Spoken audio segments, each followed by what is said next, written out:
ఓం శ్రీ మహాగణాధిపతయే నమః. ఓం నమో నారాయణాయ నమః. ఓం శ్రీమాత్రే నమః. ఓం జపాకుసుమ సంకాశం కాశ్యపేయం మహాచ్యుతిం తమోరిం సర్వపాపఘ్నం ప్రణతోస్మి దివాకరం. ఓం శ్రీ సవితృ సూర్యనారాయణ స్వామినే నమః. వీక్షిస్తున్నటువంటి ప్రేక్షకులందరికీ కూడా సింహ రాశిలోకి సూర్యుడు తన యొక్క సొంత ఇంట్లో ప్రవేశిస్తున్న సందర్భంగా సింహరాశి సంక్రమణ ప్రవేశకాల శుభాకాంక్షలు. అంటే కాలచక్రంలో అంతరిక్షంలో గ్రహాలన్నిటినీ భూమి మీద నివసిస్తున్నటువంటి మనందరినీ కూడా కాపాడుతూ మరి ఆ సూర్య భగవానుడు ప్రయాణం చేసి సంవత్సరం పాటుగా తన ఇంట్లోకి తను ఈ రోజున అనగా శ్రావణ మాసంలో ఆగస్టు 16వ తేదీ రాత్రి 10:58 11 గంటల చిల్లర మధ్యలో రాత్రి సొంత ఇంట్లోకి మఖా నక్షత్రంలోకి ప్రవేశిస్తున్నారు స్వామివారు. సాక్షాత్తు శ్రీమన్నారాయణమూర్తి యొక్క అంశయే సూర్యనారాయణ మూర్తి. మరి ఆయన తన సొంత ఇంట్లోకి రావటం ఒక విశేషమైతే, అది కూడా ఆయన అంశలో శ్రీమన్నారాయణమూర్తి దశావతారాల్లో ఒక అంశ అయినటువంటి ద్వాపర యుగానికి అధిష్టాన దేవత కలియుగంలో మరి ఒక పాదం మీదే నడిచేటటువంటి ఈ ధర్మ అర్థ కామ మోక్షాల నాలుగిటిని కూడా కమాండ్ చేసేటటువంటి ఎంతో సారాంశాన్ని మానవులకి అందించినటువంటి శ్రీకృష్ణ పరమాత్ముని యొక్క జన్మదిన శుభాకాంక్ష. దీన్నే శ్రీకృష్ణ జన్మాష్టమి, గోకులాష్టమి అంటారు.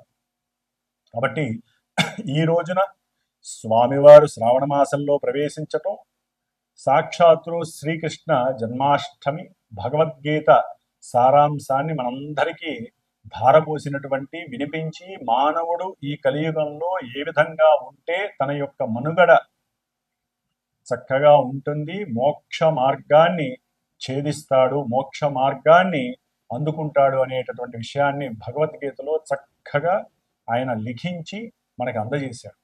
కాబట్టి ఈ రోజున మరియు ఆదివారం 17వ తేదీన అందరూ కూడా ఈ భగవద్గీతని చక్కగా చదవటం, లేదా ఈ భగవద్గీతలో ఒక శ్లోకాన్ని మరియు దానికి సంబంధించినటువంటి తాత్పర్యాన్ని చదువుతూ ప్రతినిత్యము పిల్లలకి అలవాటు చేస్తూ, మరి ఈ భగవద్గీత ఎక్కడుంటే శ్రీకృష్ణ పరమాత్ముడి యొక్క ఆయన యొక్క శక్తి యుక్తి అంతా కూడా మనకి లభిస్తూ ఉంటుంది. కాబట్టి అందరూ కూడా సంవత్సరానికి ఒకసారి శ్రీకృష్ణుని తలుచుకోవడమే కాకుండా ప్రతినిత్యము హరే రామ రామ రామ హరే హరే, హరే కృష్ణ కృష్ణ కృష్ణ హరే హరే అనేటటువంటి ఈ చక్కగా నామాలని పిల్లలు పెద్దలు అందరూ కూడా నిత్యము ఒక్కసారి లేదా 11 సార్లు పఠిస్తూ ఈ భగవద్గీత శ్లోకాన్ని చదువుతూ ఉంటే ప్రతి నిత్యము మనకి శ్రీకృష్ణ జన్మాష్టమితో సమానం అవుతుందని చెప్పి నా యొక్క ఉద్దేశము, సారాంశం యొక్క ఉద్దేశము కూడా అదే.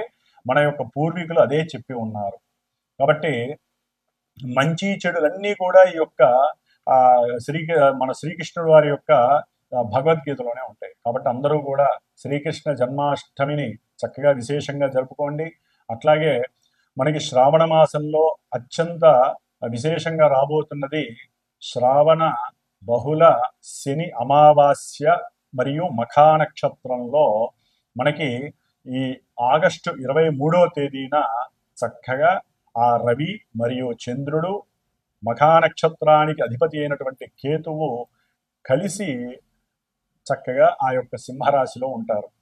ఇది ఒక రకంగా అమావాస్యని మాత్రమే మనం అనుకుంటాం, కానీ అమావాస్యకి అధిపతి శని భగవానుడు, అట్లాగే రవిచంద్రుడు ఇద్దరూ కూడా ఆ రాశిలో ఉండటం, కేతువుతో కలిసి రాహు చేత చూడబడుతూ రవిచంద్రులు ఇద్దరూ కూడా కాస్త హీనత్వాన్ని, వారి యొక్క శక్తిని తగ్గించుకున్నటువంటి పరిస్థితులు.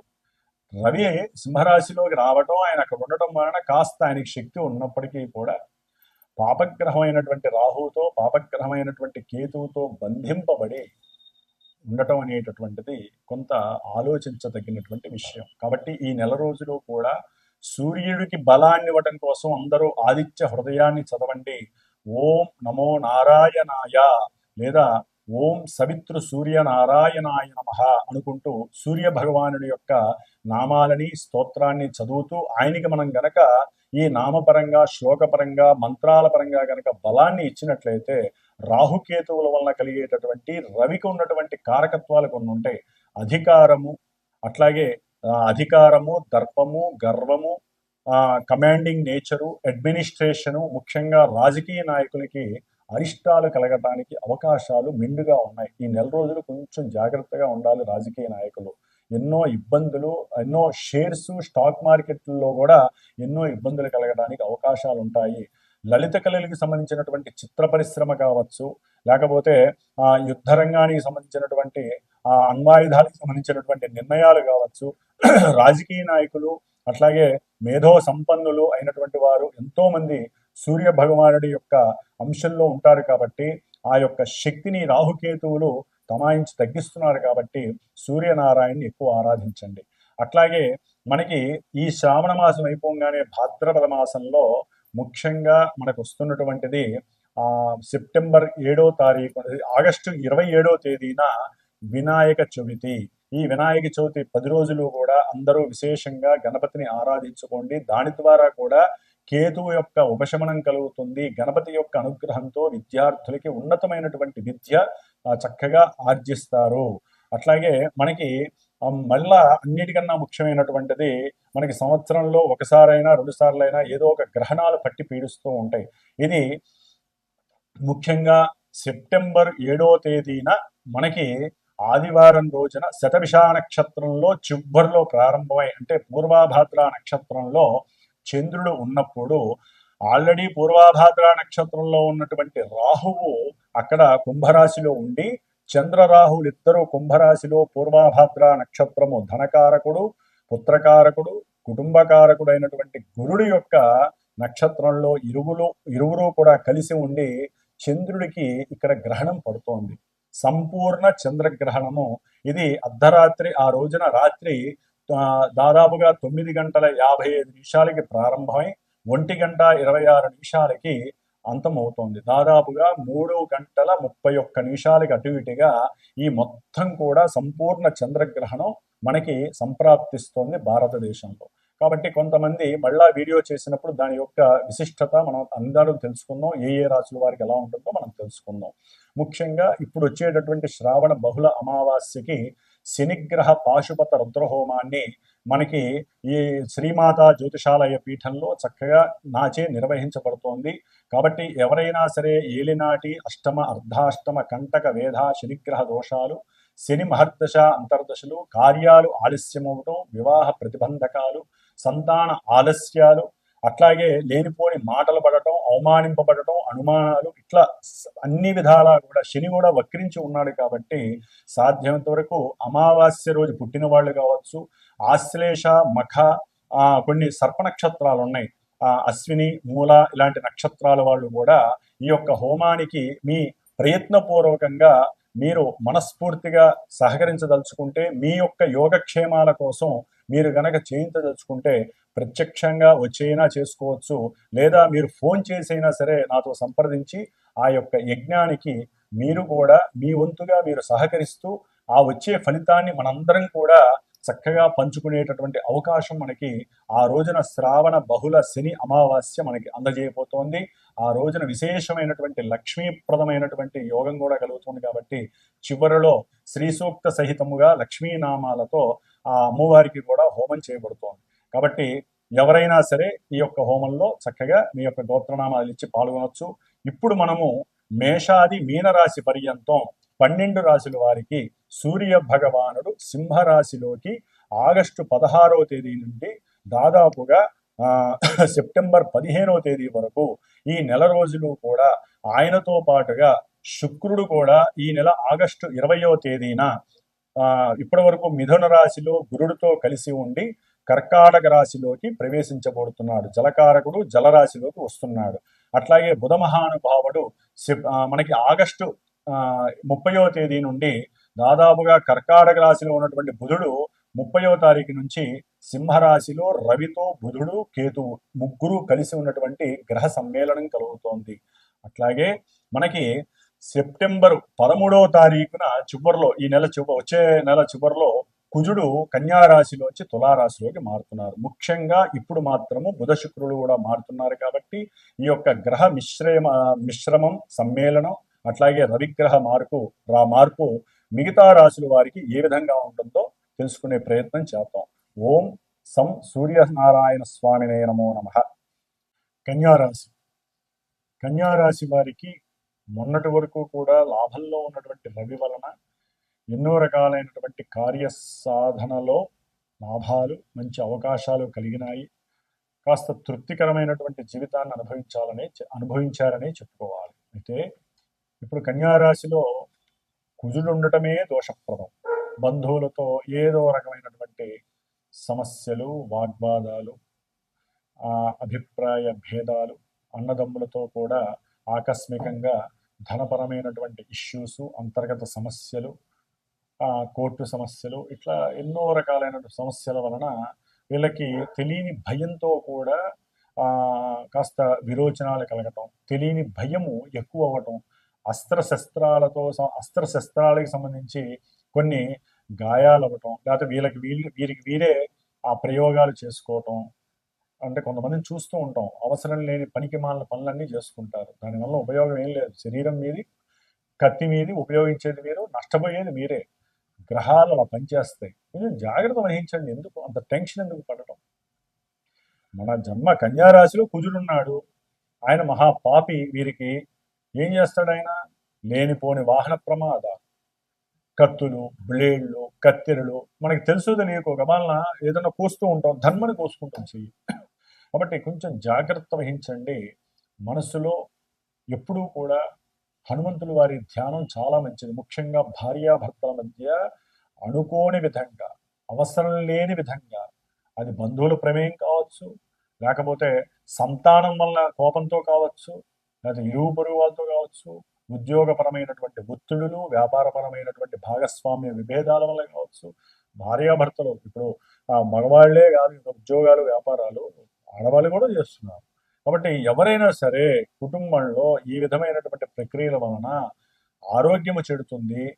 బంధుమిత్రులతో వైరాలు కలుగుతాయి. దానికి తోడు రవి చూస్తేనేమో ఈ ఆగస్టు 16 నుంచి సెప్టెంబర్ 15 వరకు కూడా సొంత క్షేత్రంలో ఉంటున్నాడు మహానుభావుడు.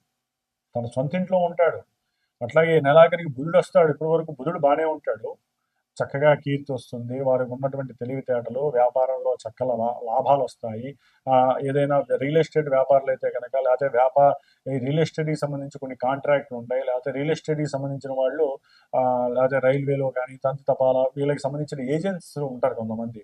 వాళ్ళు ఏజెన్సీస్ బాగానే పనిచేస్తే మంచి ఈ ఫోటోగ్రఫీకి సంబంధించి, సినిమా రంగానికి సంబంధించి వీళ్ళందరికీ అనుకూలమైన పరిస్థితులు బాగానే ఉన్నాయి. ఇప్పుడు ఈ నెలాఖరు తర్వాత బుధుడు కూడా రవితో కలిసి, కేతువుతో కలిసేసరికి మొత్తం మారిపోతుంది వ్యవహారం. ముఖ్యంగా ఆరోగ్యం మీద దెబ్బ పడాల్సిందే, హాస్పిటలైజేషన్ కావాల్సిందే. రవి అక్కడ ఉండటం అంత మంచిది కాదు కదా. సొంత ఇల్లు కాబట్టి కొంచెం కాపాడుకుంటాడు. కానీ అవసరం లేనటువంటి తండ్రితో వైరము, లేకపోతే ఉద్యోగంలో ఉన్నట్టుండి మిమ్మల్ని డైవర్ట్ చేయడం, లేకపోతే ఉద్యోగంలో ప్రమోషన్ వస్తుందనుకుంటే అది కాస్త డిమోషన్ అవ్వడం, అంటే ఇబ్బందులు పడటం, అసలు తీసేయటం, ఇట్లా ఉద్యోగరీత్యా చాలా కఠినమైనటువంటి పరిస్థితులు ఎదుర్కొనే సందర్భం మీకు కనిపిస్తోంది. ఒక రకంగా చెప్పాలంటే ఈ నెలాఖరు తర్వాత మీ బుద్ధిలో వికాసం బదులు అవసరం లేని పిచ్చి ఆలోచనలు, ప్రేరావణల వలన వాళ్ళతో సరిగ్గా మాట్లాడకపోవటం, మీకున్నటువంటి దర్పము, అహంకారాన్ని ఎక్కువ చేసుకోవడం ద్వారా వారు మాట్లాడినప్పుడు అవతల వాళ్ళు ఎవరనేది కూడా మర్చిపోతారు. తండ్రిదారు బంధువులు కావచ్చు, ఉద్యోగంలో అధికారులు కావచ్చు, వ్యాపారంలో భాగస్వాములు కావచ్చు, వ్యాపార స్థితిలో మీకు సలహాలు ఇచ్చేవాళ్ళు కావచ్చు, ఎవరితోనైనా సరే మీరు మాట్లాడే మాటకి కొన్ని కోల్పోయి డిప్రెషన్కి వెళ్ళే అవకాశము, శరీర ఆరోగ్యం పాడయ్యే అవకాశం కలుగుతుంది. రవి బుధులు కలిసిన బుధాదిత్య యోగం అక్కడ ఉంది, కానీ అది 12వ స్థానం కావటం వలన కేతువుతో కలవటం వలన పూర్తిగా తొలగిపోతుంది. కాబట్టి మీరు కంపల్సరీ రవి బుధ కేతు దోష పరిహారార్థమై ఇప్పుడు ఈ నెలాఖరు వరకు కూడా కాస్త సూర్యుడికి గణపతికి ఆరాధన చేసుకోండి తప్పనిసరిగా. తర్వాత మాత్రం శ్రీ విష్ణు సహస్రనామ స్తోత్ర పారాయణని రోజు చదవండి. అట్లాగే కాస్త పెసరపప్పు నైవేద్యం పెట్టి మీరు తీసుకోండి. ఏదైనా బుధవారం పూట కానీ ఆదివారం పూట కానీ పెసరగారెలు వేసి దానం చేయండి. విష్ణుమూర్తికి నైవేద్యం పెట్టి దానం చేయండి. ఈ విధంగా రవి బుధ కేతువులకి సంబంధించినటువంటి ధాన్యాలని మీరు భూమిలో వేసి ఆ వచ్చినటువంటి ఆ మొక్కలు ఉంటాయి, ఆ మొక్కల్ని చక్కగా ఆవులకి తినిపించండి. అప్పుడు మీ ఆరోగ్యం బాగుంటుంది, తండ్రితో వైరం తగ్గుతుంది, మీకు గవర్నమెంట్ ద్వారా పడేటటువంటి పెనాల్టీలు కానీ వ్యాపారంలో వాళ్ళ వల్ల కలిగేటటువంటి ఇబ్బందులు కానీ సమస్త సమస్యలు కాస్త వరకు తగ్గుముఖం పట్టే అవకాశాలు ఈ యొక్క కన్యారాశి వారికి ఉన్నాయి. అట్లాగే ముఖ్యంగా వీరికి శుక్రుడు ఈ నెల 20వ తారీఖు తర్వాత లాభస్థానమైనటువంటి జలరాశిలోకి ప్రవేశించడం ద్వారా చక్కగా ధనము విశేషమైన లాభము వస్తుంది. గృహం కోసము, అదే స్నేహితుల కోసము, ఆనందాల కోసము, విలాసం కోసము, ఏదైనా బంగారం కొనడం కోసము, లేకపోతే తండ్రికి ప్రేమతో తండ్రి అడిగాడని చెప్పి 10 రూపాయలు ఇవ్వటం ద్వారానో, లేకపోతే మీరు తీసుకున్నటువంటి డబ్బుల్ని క్లోజ్ చేసేయటము, డబ్బు ఎంత వస్తుందో అంత చక్కగా జారిపోయే అవకాశం కూడా ఉంటుంది. కానీ సౌఖ్యము చాలా బాగుంటుంది, కుటుంబ సౌఖ్యం ఉంటుంది, మాతృ సౌఖ్యం ఉంటుంది. కుటుంబంలో మీకంటూ ఒక అభీష్టం నెరవేర్చడానికి, మీ కోరిన కోరికలు నెరవేర్చడానికి మీ యొక్క ధర్మపత్ని కావచ్చు, భర్త కావచ్చు, ఎవరో ఒకళ్ళు, ఇద్దరిలో ఎవరో ఒకళ్ళు సహాయ సహకారాలు చేసుకుంటారు. కొత్త వెహికల్ కొనే అవకాశం ఉంటుంది, బ్యాంక్ లోన్స్ దొరుకుతాయి, భార్యాభర్తలు ఆనందంగా ఉంటారు. ఇన్ని రకాల సౌఖ్యాలు కలుగుతున్నాయి. అయితే వీరు అనుకున్నటువంటి కార్యలాభ సిద్ధి, ఎవరైనా కొంతమంది ఉద్యోగ నిమిత్తం ప్రయత్నం చేస్తే ఆ యొక్క సిద్ధి, దానితో పాటుగా ధనప్రాప్తి, ఇవన్నీ జరగడానికి చాలా వరకు అవకాశం ఉంది. విద్యార్థులు కూడా తగినటువంటి స్వయం కృషితో కనుక కష్టపడి సరైనటువంటి లోక జ్ఞానాన్ని తెలుసుకొని ఎగ్జామ్స్ రాసినట్లయితే కనుక మంచి ఉన్నతమైనటువంటి విద్యకి సోపానము మీ జ్ఞానమే అని గుర్తుంచుకోండి. కాబట్టి ఏదేమైనప్పటికీ కూడా మీరు జ్ఞానం కోసం, విద్యార్థులు అట్లాగే వ్యాపారం కోసం, ధనాన్ని పెట్టుబడి పెట్టిన వాళ్ళు, కెరీర్ కోసం తాపత్రయపడే వాళ్ళు ఆ యొక్క గురు మహానుభావుడికి, గురుడికి సంబంధించి ఆదివారం పూట కాస్త అభిషేకం చేయించటము, శనగలు నివేదన చేయించటము, అట్లాగే మనకి ఎరుపుతో కూడినటువంటి గులాబీ పూలని స్వామివారికి అష్టోత్తరం చేయించడం ద్వారా కన్యారాశి వారికి గురుచండాలత్వ దోషము తొలగి వ్యాపారపరంగా, ఉద్యోగపరంగా, విద్యపరంగా, కాస్త భార్యాభర్తల పరంగా కూడా కొంతవరకు ఊరట కలిగి అనుకూలం కలగడానికి అవకాశం ఉంటుంది. ఓం నమో భగవతే రుద్రాయ.